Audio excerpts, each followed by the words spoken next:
മോഹൻലാലിന് ഞാനും കൂടെ ആദ്യം അഭിനയിക്കുന്നത് ഞാൻ മോഹൻലാലിന്റെ അച്ഛനായിട്ടാണ് ആദ്യം. ഞാനൊരു താടിയൊക്കെ വളർത്തി ഒരു ജുബയൊക്കെ ഇട്ടു തുണി സഞ്ചിയൊക്കെ ഇട്ടാണ് ഇവിടെ പോകുന്നത്. പ്രിയദർശനുണ്ട്, ശങ്കർ, മോഹൻലാൽ, സിബി ഉണ്ട്. സിബി നമ്മുടെ ഈ പറഞ്ഞ വിവരക്കേടോ അധിക പ്രസംഗിത്തരോ ഒക്കെ ആവാം.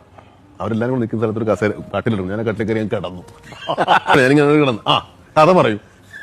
എന്നിട്ട് ഞാനെന്തോ മെർലിൻ ബ്രാൻഡോ മറ്റാണെന്നുള്ള ലൈനിലാണ് ഞാൻ അങ്ങനെ എന്നെ വിളിപ്പിച്ചിരിക്കുക എന്നുള്ള ലൈനിലാണ് ഞാൻ പോയിരിക്കുന്നത്. ആലോചിക്കണം, അധിക പ്രസംഗവും വിവരക്കേടും എല്ലാം കൂടെ ഉണ്ട്. അപ്പച്ചനോട് നിൽക്കുന്നു. കാര്യം ചെയ്യാം, നമുക്കൊരു കാര്യം ചെയ്യാം, കഥ അവിടെ ഒന്ന് പറയും. അവർക്ക് വിട്ടിത്തരം കണ്ടപ്പോൾ മനസ്സിലായി അത് ശരിയല്ല. അപ്പൊ ലാലൊക്കെ വളരെ ഭവ്യതയോടെ അപ്പച്ചൻ സാറിനെ പപ്പ എന്നാണ് വിളിക്കുന്നത്. അതിനുശേഷമാണ് ഞങ്ങൾ ഈ പരിചയപ്പെടുന്നത്. ലാൽ ആദ്യമൊക്കെ വില്ലൻ വേഷങ്ങളാണ് ചെയ്യുന്നത്. അതുപോലെ ഈ ഫൺ തമാശകൾ ഒരുപാട് ഉണ്ടാക്കും ലൈഫിൽ. അഹിംസയുടെ സമയത്ത് ഷൂട്ടിംഗ് സമയത്ത് ഞാനിങ്ങനെ മോഹൻലാലിനെ പറ്റി പറയും. മോഹൻലാലിനെ ഈ സിനിമയിൽ വിളിക്കുകയും ഒക്കെ ചെയ്തിട്ടുണ്ട്. അങ്ങനെ ആ സൗഹൃദം അങ്ങനെ വളർന്ന് ഒരുപാട് സിനിമകൾ, ഏകദേശം 10-60 സിനിമകൾ ഒന്നിച്ചില്ല.